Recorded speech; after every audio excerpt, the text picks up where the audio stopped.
that promotes freedom of expression has allowed this cultural identity to return. It is this context that I want to present how the people have taken up mockery as their own language to represent the pandemic. I'm using only picture circulated via WhatsApp, which apparently originated from Instagram. So I'm going to present the first picture. This is to illustrate how the situation in Indonesia in the first 4 months of this year. Since the beginning of the year, Indonesian government chose for ignoring the virus. The official narrative was non-scientific based. The religious narrative, for example, were among the strongest ones. The Minister of Health even publicly announced how the Indonesian or how the nation owed to God, since because of God's willing, that the country was out of reach from the corona contagion. This type of narrative lasted for a few months until finally the president announced the first case early March. Since then, every day we saw on television the official spokesperson appointed by the government announced the increasing number of cases. But what the COVID-19 is was still in a big question because up till now there is no educational information delivered by the government. And this stimulates the use of social media that become the main source of information. People were then well informed about what COVID-19 is and how other countries taking care of the situation and how they mock Indonesia, which is left behind by all countries, is expressed in this picture. I'm moving to this next one.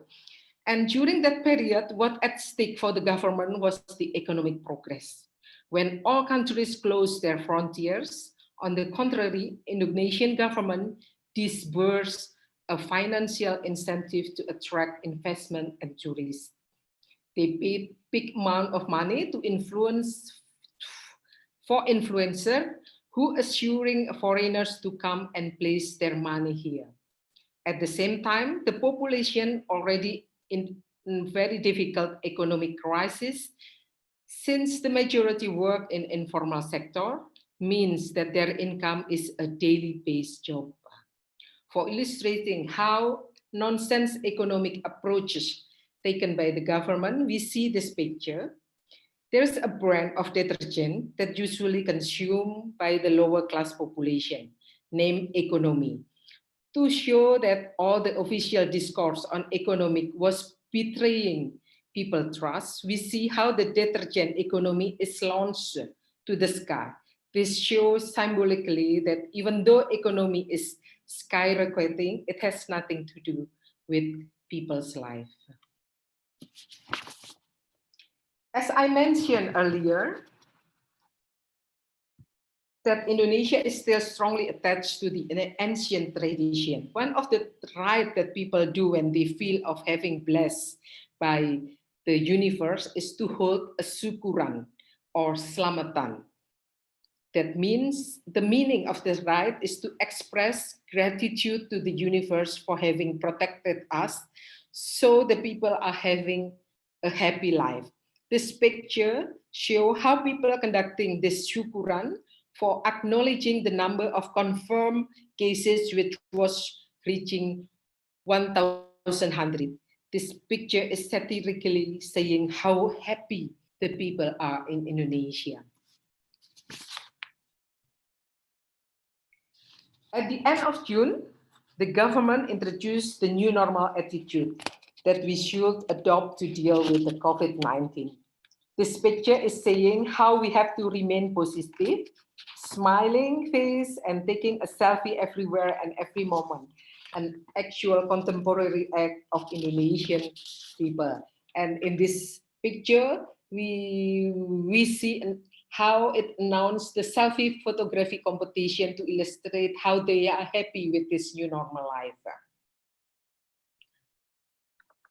The next two pictures are connected. The first is to show another syukuran for celebrating that Indonesia is among the most feared country in the world.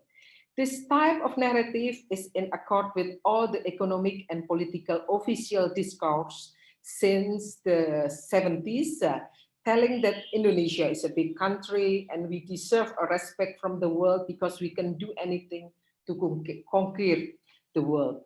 But this syukuran is for celebrating Indonesia is one among the countries with the biggest pessimistic record for coping the crisis. That is why in the next picture, we see how this spirit is expressed in the cycling competition where Indonesia is winning and leaving the China behind. China is perceived as the big threat for economic life in the world. But the victory we have only for this competition is for winning the disorganized management of taking care of the pandemic. As we all know how effective China to control the virus. They put the figure which is fake, but we can understand that the China normally is higher than Indonesia, but here the figure is smaller than Indonesia to show, to emphasize that Indonesia is winning. The next picture is addressed to the Ministry of Agriculture. To make fun of the government, the next picture is telling about the new invention of an antivirus amulet piece of eucalyptus, a plant that usually distilled to get the oil and the Indonesia use everywhere, every day. The Minister of Agriculture announced without any research that they produce that amulet in form of pendant that people can use every day so they can avoid the virus. This picture confirmed the consistency of non-scientific approach taken since the beginning of the pandemic. And this is my last picture that show the Minister of Health is surrounded by the journalists having a press conference. He was illustrated, just recovered from amnesia from February to September, and that explains why he was not aware of the COVID-19. The amnesia is the central scenario of any television series in this country. This scenario is adapted for this mockery. This picture mocking his ignorance of the real situation, since he was still convinced that the Indonesians are immune, and for that reason, he invites people to only produce meme about his strength rather than about the virus itself. So what we can draw from all these mockeries to contextualize with the theory of social representation, we see how the cultural anchoring is a vital aspect in the representational process. We can witness the dormant structure under a political threat more than 30 years, reactivated again as soon as it finds its way to revitalize itself. It embraced the transformation from verbal language to visual language, to use foreigners for making fun of Indonesian, to use foreigners' language, etc. So this structure easily adapts to the use of technological platform which confirm its polymorphic capacity. And we can see also the connectivity with the contextualized platform in terms of content and the way of expressing that content in a communicable language. Thank you for your attention, and I hope I can bring something for this seminar. Dear Risa, thank you a lot for telling us what is going on in the other part of the world. Watching news, I have mentioned that there is something interesting about mockery in Asia.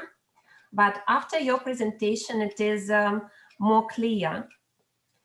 We will have a wider discussion in the end of this session. And I would like to ask Zinaida Bolea if it is possible to change time of your presentation, if you are able to stay longer, because our participant from Brazil will need to leave, and the only time she can make her presentation is now. Okay, it's okay for me. Thank you, Zinaida. So I will ask Andréa to start her presentation, and from Indonesia, we are moving to Brazil.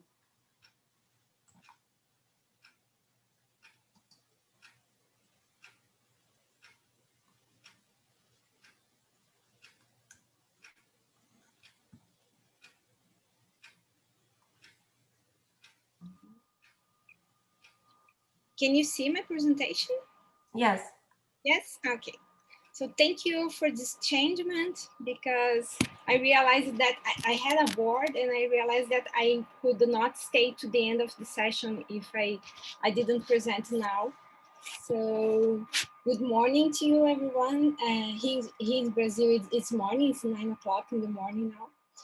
So I'm Professor Andréia Giacomozzi from Federal University of Santa Catarina, Brazil.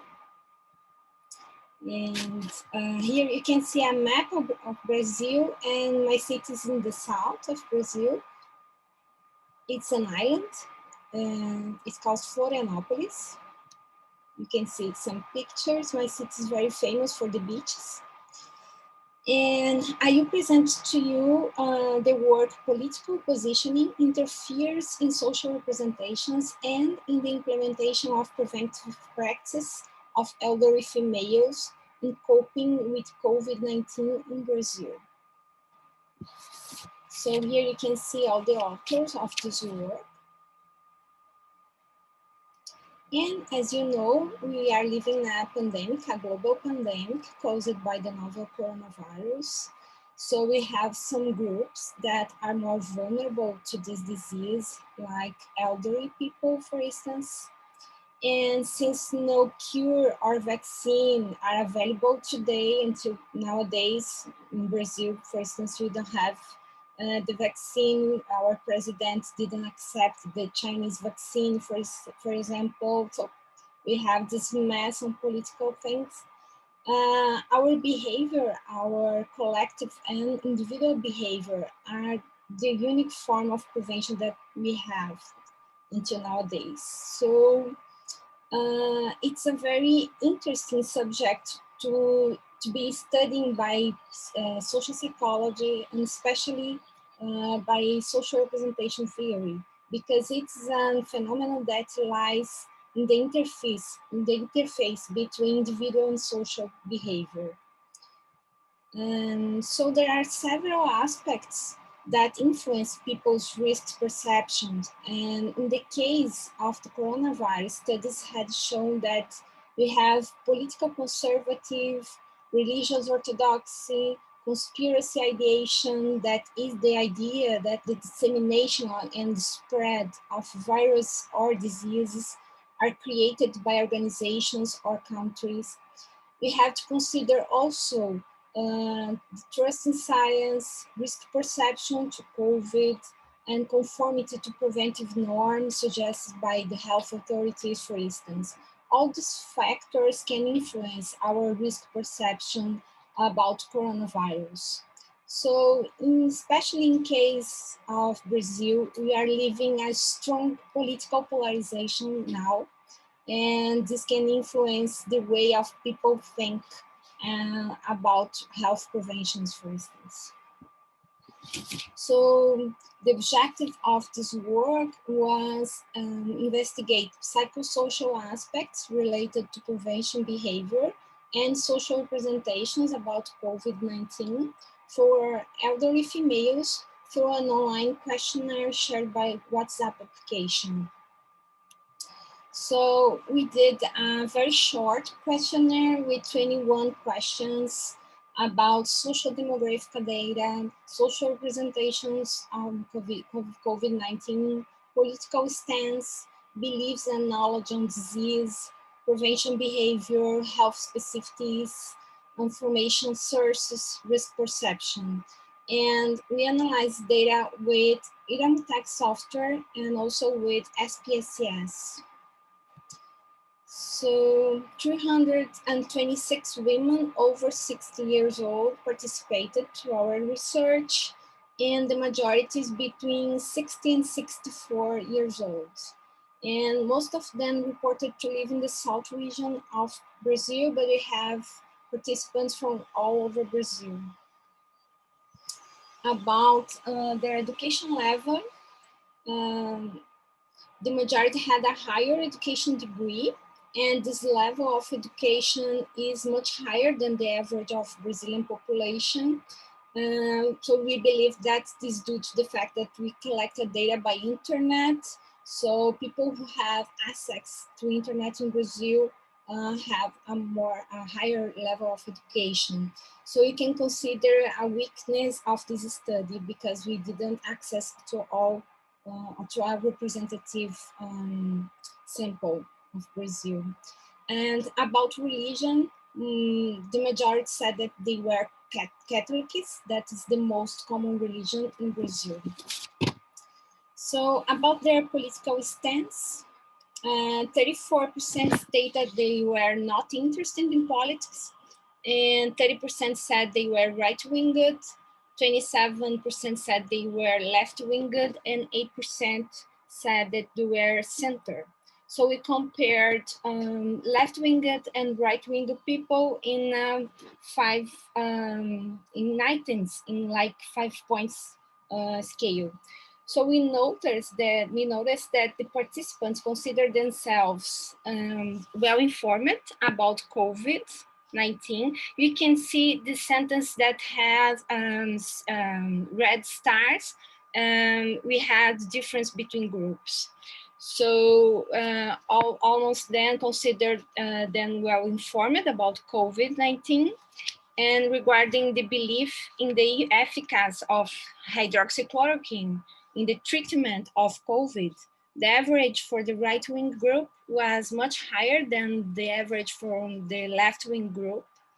And concerning the belief in the information from media, the average of the group on the left-wing was higher than the group of right-wing.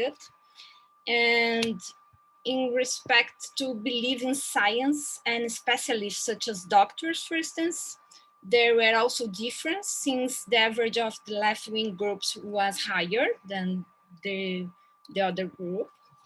And finally, about how much the participant trust in the Brazilian president's discourse, Bolsonaro's discourse about COVID-19, the average for left-winged groups was much lower, of course, than for right-wing group. And about believing that the dissemination and spread virus and disease are created by organizations and countries, the group also presented big difference, since the average of right wing was higher than the left wing. So we also request the participants to write the first words that came to their minds when they think about COVID-19. And so the prototypical analysis, the social representation structure constitution of COVID appears through the most frequent elements, and to belong to the center of social representation are fear. We had fear and social isolation, but also we have elements like masks, suffer, insecurity in a relation to social practice necessary to prevent contagion. So fear is the most said word. So another analysis was carried out in order to verify co-occurrences between the words and political stance. So we noticed that right-wing participants point out to the danger of the disease, using death, danger, suffering, ICU, but they also point out to political aspects, linked to the pandemic with the elements politicization and China. The center-winged group talked about their feelings, fear, concern, insecurity, and anxiety. And left-wing and those that are not interested in politics talk about prevention practices like risk, quarantine, social isolation, hygiene, prevention, mask, care, and hope. So we noticed a deep political polarization about COVID-19 between participants, and we know that political stance determine a set of psychosocial aspects that affect preventive practice between people in Brazil at this moment, and not only in Brazil, but all in a lot of other countries, how Ana Maria de Rosa said. And such the belief of hydroxychloroquine, for instance, it's a great question in Brazil right now because Bolsonaro it's a defender of this chemical, and you know that there is not scientific evidence for this chemical, but all the supporters of Bolsonaro believes a lot in the effectiveness of hydroxychloroquine, so he can influence a lot what people do, what people think about coronavirus and the treatment and the vaccine, for instance. In this moment, we are taking a lot of discussion about the vaccine from China because Bolsonaro doesn't believe that the effectiveness of this vaccine. So what leaders talk about things influence a lot what people do and think about. So it should be underscored that since social representations are associated to the social and political emergence matrix, its theorization proves to be congruent through an interpretation critique, and it's important to talk about this situation. So thank you for your attention. That's my research.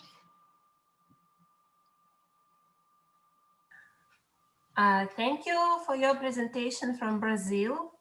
And I think while Andréa is connected, it will be better to start discussion of these three presentations.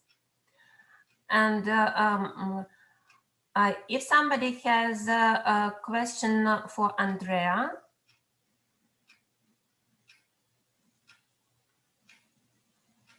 before she leaves.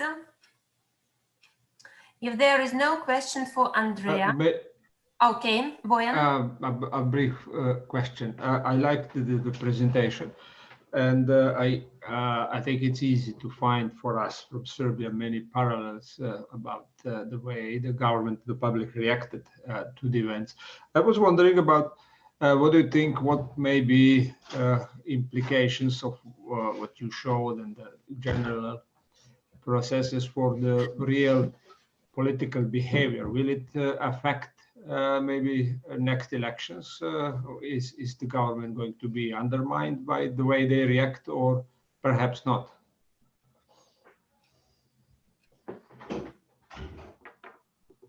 It's very difficult to say because the popularity of Bolsonaro now it's decreasing, in fact, because all the population, I think we have a lot of difference, but we want a lot of vaccine. We want science for new treatments for the disease, for instance, and he's against science and against all the vaccines.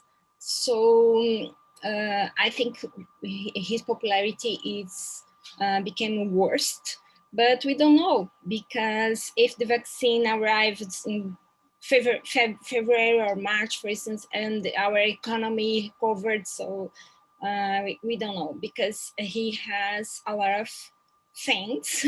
I think a lot of people like him a lot, like his discourse. So he has a great popularity. So I don't know. It's difficult to say. Okay, any more questions to Andréa?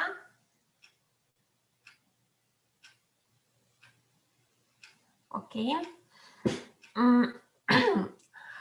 Using my position, I also have a general, maybe not a question, but rather a general comment that what I have seen from this part is that social representations theory regarding COVID-19 is extremely interestingly applicable. Regarding comparison of social representations of COVID-19 in different countries and even on different continents. The results can be extremely interesting. And we are lucky to be able to communicate with Anna Maria Silvana de Rosa today, who is a professor which specializes in social representations theory, a professor with the world name. She is well known on all continents, I'm sure, among those who work with social representations theory. And Risa Permanadeli, who also works with social representations theory, and she gives us interesting information about social representations on different unusual for Europe topics which are discussed in Asia and concrete in Indonesia. I have listened to Risa for many years and I have admired her for a long time, and she even came to Ukraine and to Poland to participate in different mutual events. I would like to draw attention to the question for Anna Maria Silvana de Rosa, which we have maybe several questions to Anna Maria Silvana de Rosa in our chat.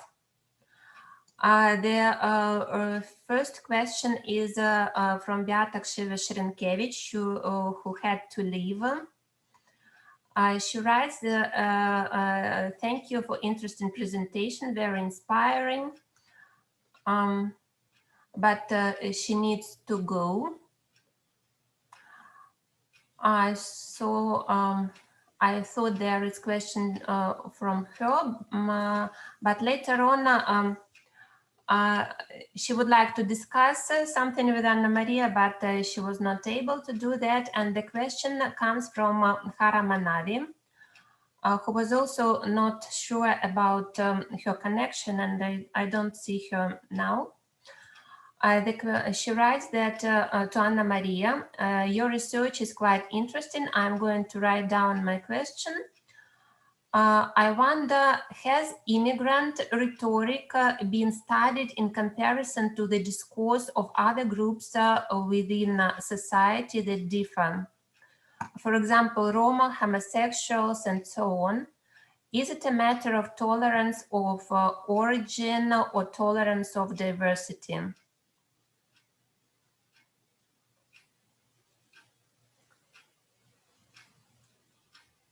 This is an interesting question, no? Because this process of exclusion towards the minority activated many anchoring in the social representation, at the point that the virus has become a racialized virus. But one of the most interesting results that I got in coordinating this joint article, inviting a colleague from many countries, and in a certain sense now I'm regretting that I didn't invite you, Irina. I didn't thought it was so fast, everything.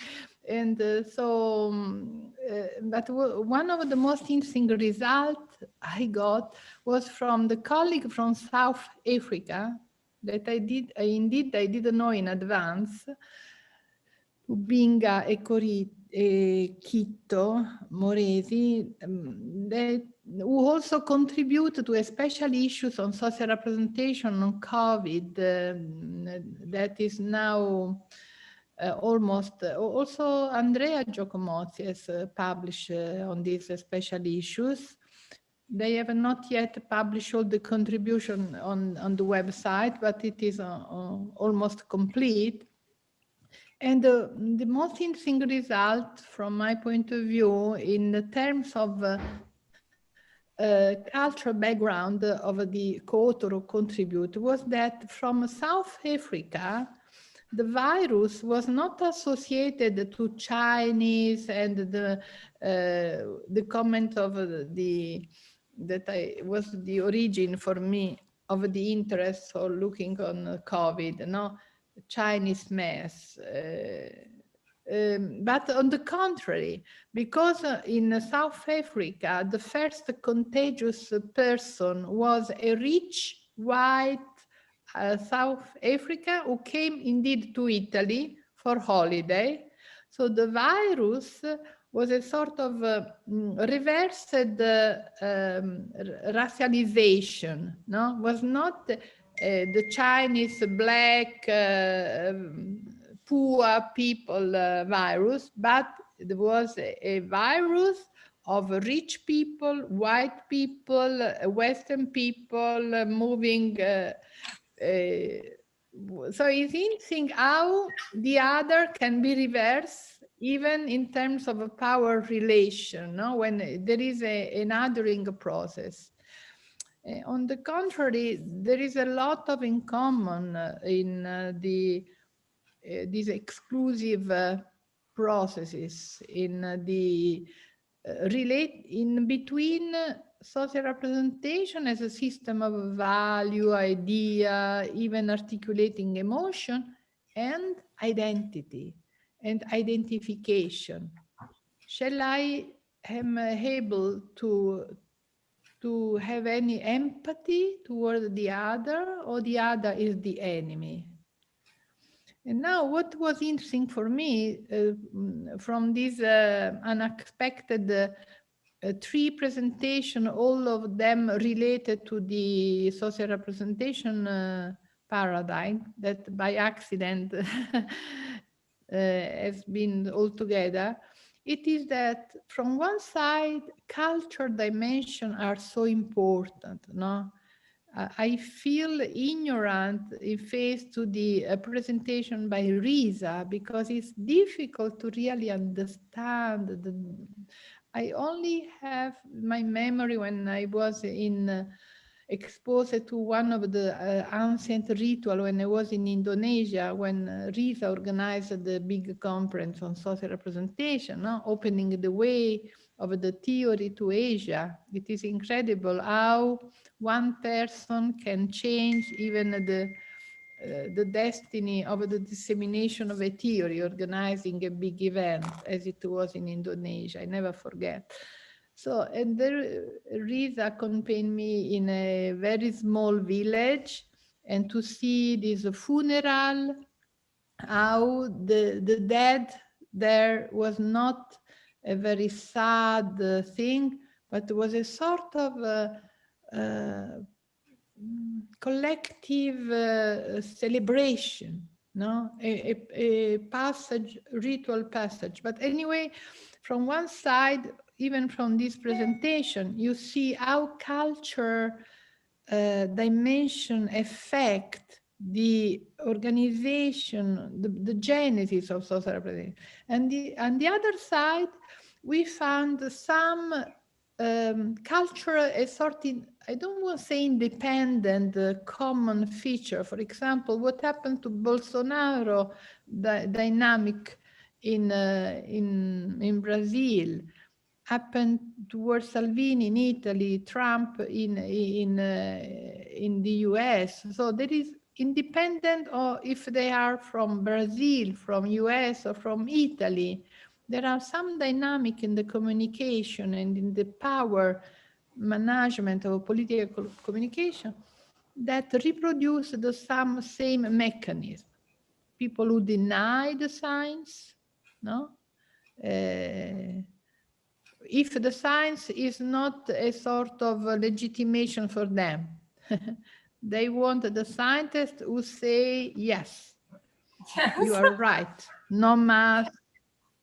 No? Especially social psychologists. Yeah. But Sorry? you know, you know which was the role of a scientist when there was a fascism in Italy?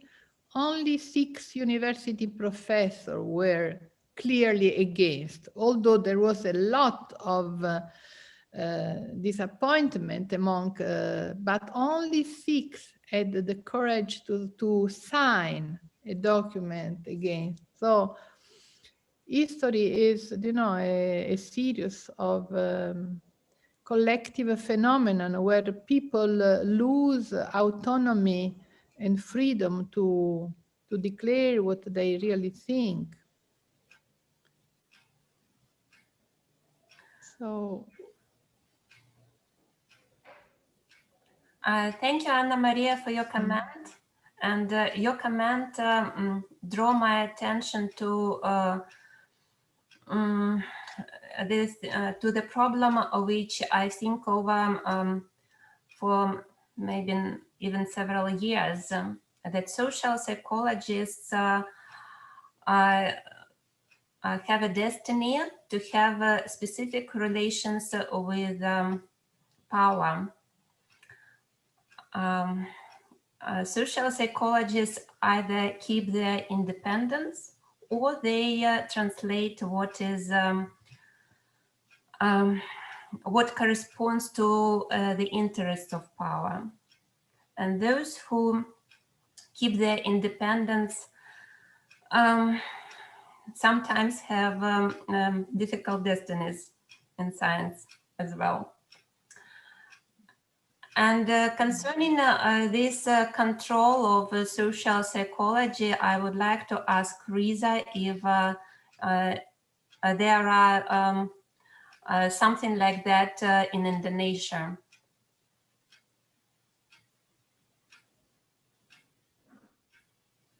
Irina, do you mind if I ask you to clarify the question, please? I mean that independence in science by social psychologists can have consequences for their career. Well, because social psychology is such a discipline which is often controlled by government. okay, well, thank you, Irina. When you are telling this, then it reminds to my actual position, actually, because I choose to be independent in the sense that I choose for not become the part of a university and continue my research activities. Well, it is, if I have to explore this position, then it is historic, because I told you that there was a pause in the Mockery from early 70s to the end of 90s. During that time, we were completely controlled by the government for all type of discipline in Indonesia. Even books, article we wrote, even Mockery, were heavily censored by the government. Once we across the border, then it is not just politically dangerous, even socially dangerous, because the whole family can be put in jail. But there was at stake at that time that Indonesia was not affiliated to the left. So we chose to give priority to economic progress and to pay all the consequences of that option. Then there should be national stability. And that's why all the intellectuals were silenced by the government for the sake of economic, political stability and economic progress. And even after the change of the regime at the end of 90s, I thought, because I finished my study in 2000, and when I returned to Indonesia, I worked for an English newspaper, which I thought that they were able to liberate themselves from the censorship, but it is not easy. It is not easy. And I have to admit that it is difficult trajectory, not just in my career, but it's also in developing and producing the knowledge for my society. Thank you, Risa. But still, you sound very enthusiastic. It is. Anna Maria just told her experience in Bali. During the funeral, she didn't feel the look that everybody was sad. Everybody was smiling. So you can see still my smile on my face. I also often... Risa, sorry. Yes. I wanted to just remember that she was never anxious organizing such conference, but she welcomed you in a so relaxed way. And the conference has never this problem of a time management. We were first on the beach, and it is the unique conference, very special. That I have hundreds and hundreds of a conference in my CV. But this from Indonesia is really a unique souvenir for me. Yeah. Thank you, Risa. Thank you, Anna Maria, for the souvenir. I also memorized this. This is a style of a culture. I don't know if it's a style of a culture or if it's a personal style of Risa. I don't know enough Indonesia to understand if this is a part of the culture, to be calm, to be,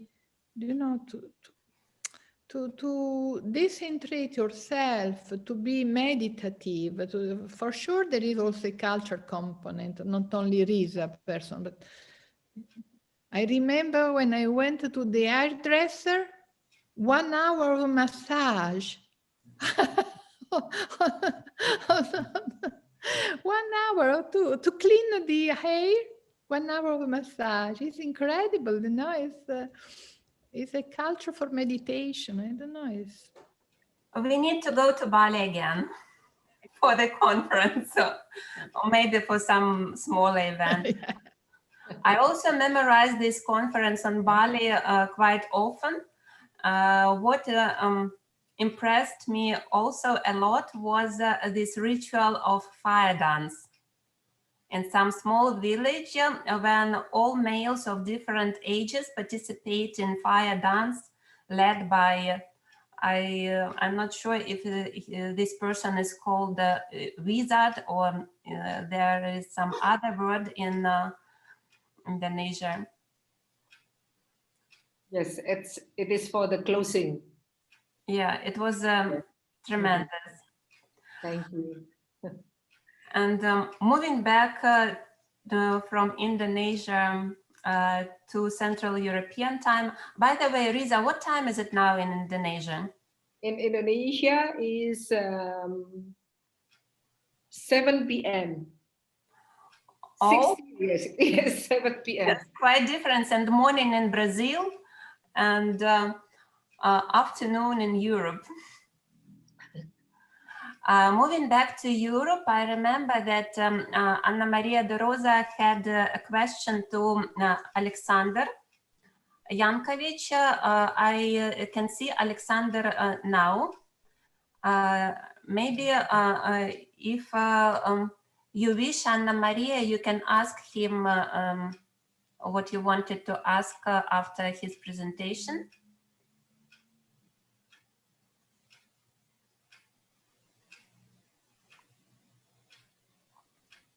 Can you hear me? Yes.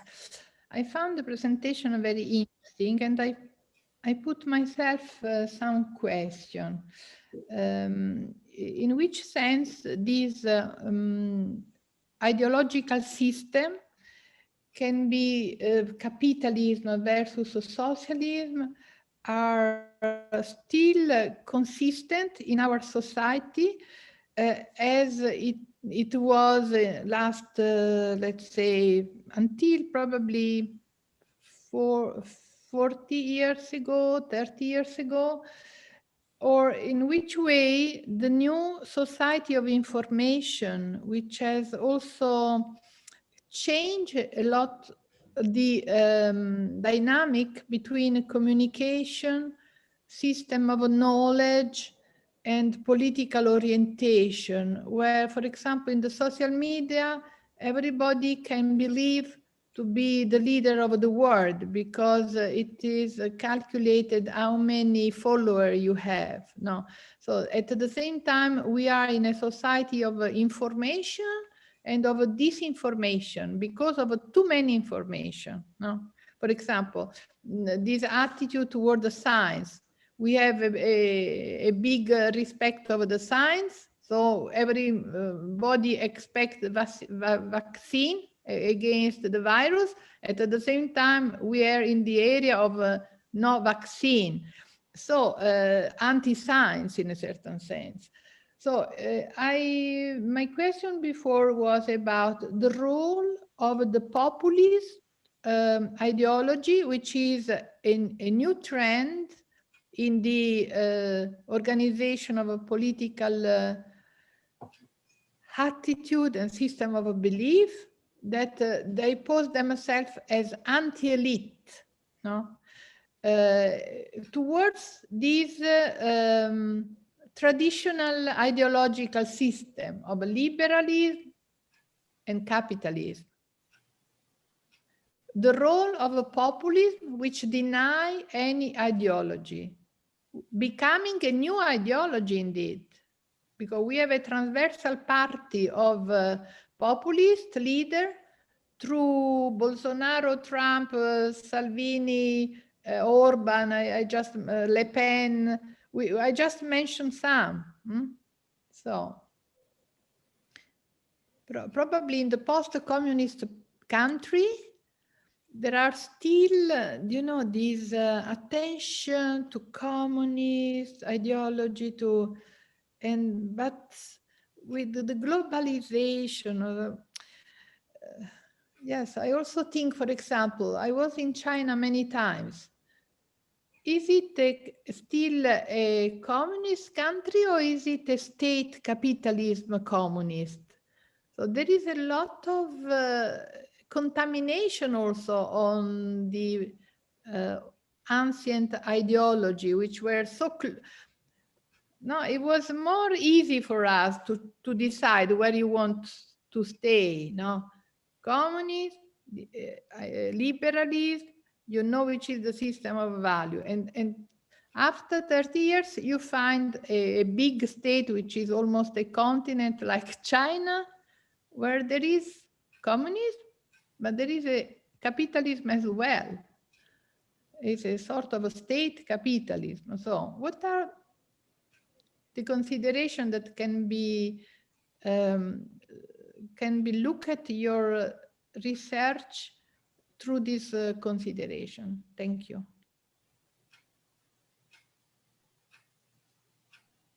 Alexander, would you like to reply? Okay, if I clearly understand your question, I can say that we have quite opposite value orientations in this period due to period of post-socialism. Now, value normative dissonance is quite rise. because effects of economic and financial crisis before survey before survey have done. Second reason is not optimistical view of population in Western Balkan countries about social and economic changes. It is very slowly, step by step, from year to year, and expectations are now. I say high expectations on the population, and third reason for value normative dissonance is in fact by many of in privatization.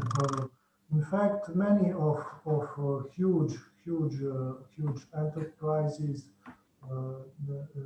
don't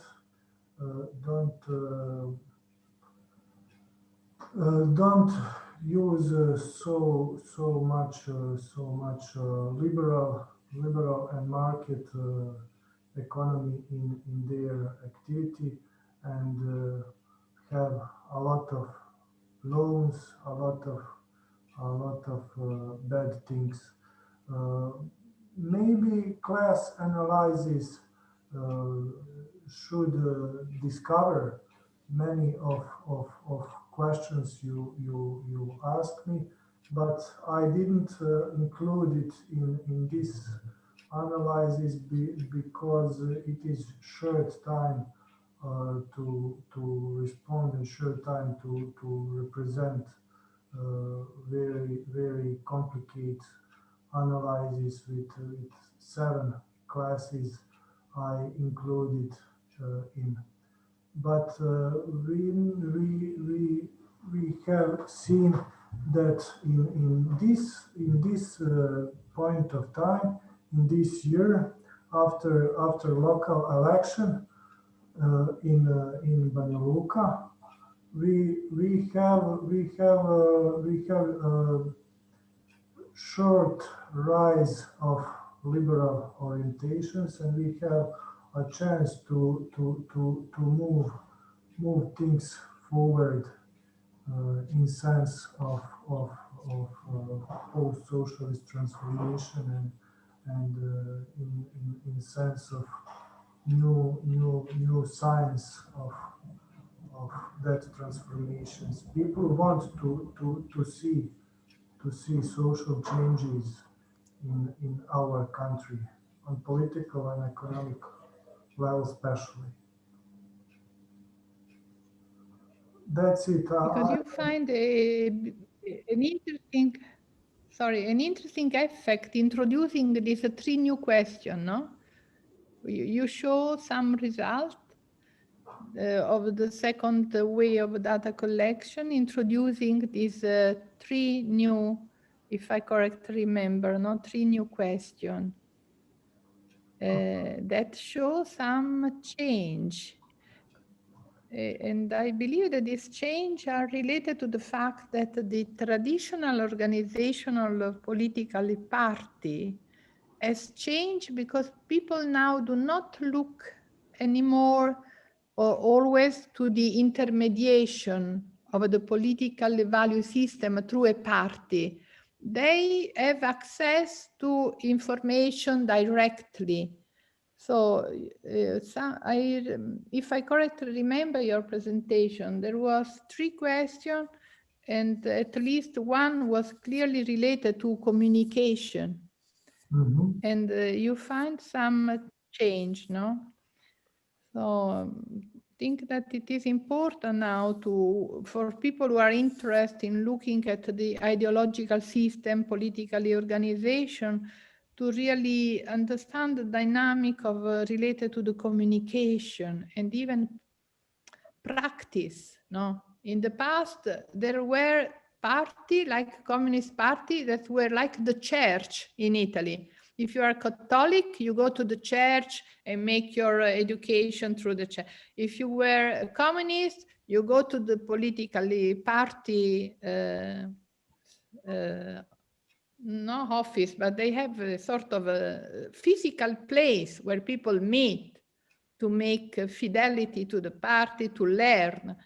It was a sort of a profession to become a political leader. Now, everybody can be, you find 5-star people with, you know, no degree, no education, no, and they become, this is change, it's a big change.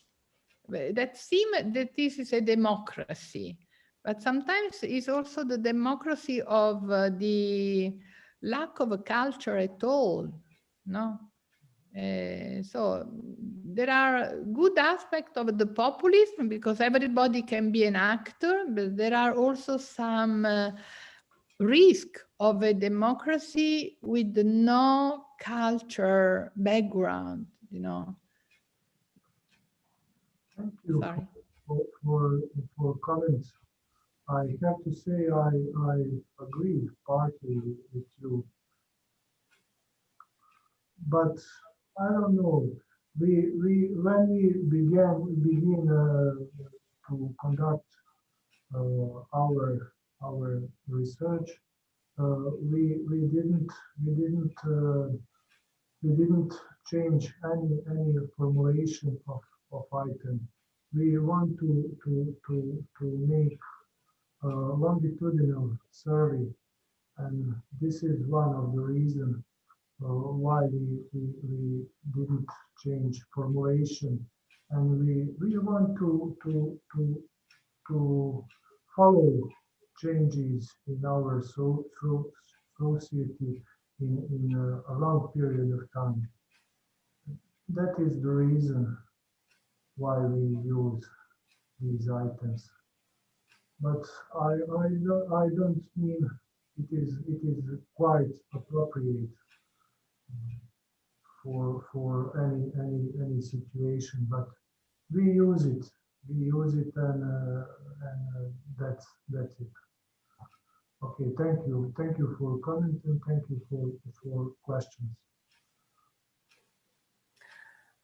Thanks to everybody for a fruitful discussion, which was video recorded and will be available online on free and open access. I'm going to use these video materials for work with PhD students to show them how international scientific discussion is led. Such experience is very important in the beginning of their career, and this time I guess maybe we will have a PhD student, but not from Ukraine. But later on, I will be glad to invite also PhD students. In Padua, we had very interesting presentations from PhD students from Hungary, who were supervised by Sara Begazzi. I hope we will keep this tradition later on, and our discussion will be useful for researchers in the beginning of their research career. And now I need to decide how to manage the program. On this seminar, we are always late. It is our, that is to say, tradition. And from a definite point, we start being flexible. So to decide whether to make a break now, or we will have or to connect one more presentation. All in all, to decide what to do, I need to know if a presentation from Romania, anomic phenomena and cognitive biases in government policies to stop the COVID-19 pandemic in Romania, is somebody who will make this presentation present now? Yes, yes, I'm here, Vlad. Glad. Yeah.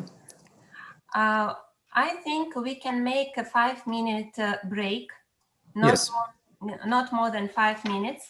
And after 5 minutes, we will have presentation by Zinaida Balea,